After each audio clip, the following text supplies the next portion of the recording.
uygulamalar için meşruiyet fetvaları sürekli verilmiştir. Kabe'nin mancınıkla atılan taşlarla yıkılmasından Hazreti Hüseyin'in şehadetine kadar her olaya bir meşruiyet fetvası bulunmuştur. Hülagu'nun orduları da ulema sınıfının fetvalarından sonra İslam topraklarına girmiştir.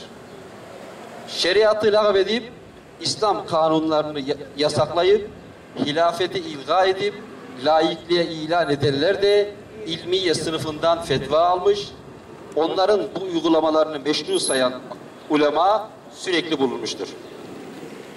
Yani her duruma uygun fetva verecek, her pozisyonu meşru sayacak ulema sınıfından birileri daima var olmuştur.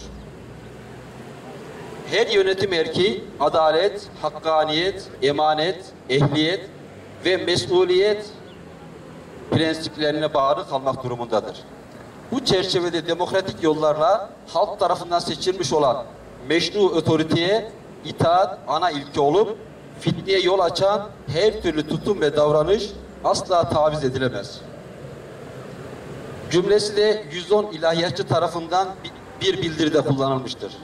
Yönetimin şekli, uygulanan yasalar hiç hesaba katılmaksızın laik bir devletin yöneticileri demokratik usullerle seçildiği için meşru ilan edilivermiştir. Laik bir yönetim demokratik bir usullerle seçildi diye meşru ise yeryüzünün demokratik usullerle seçim yapan emperyalist ülkelerini de meşru saymak gerekmez mi? İsrail terör örgütü de demokratik yönetimlerle seçim yapmaktadır. Şimdi onlara da mı meşru diyeceğiz?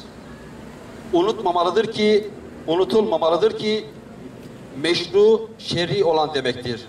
Yani İslam hukukuna uygun olan demektir. İlahiyatçıları uyarıyoruz. Efela taqilû. Hiç akletmiyor musunuz?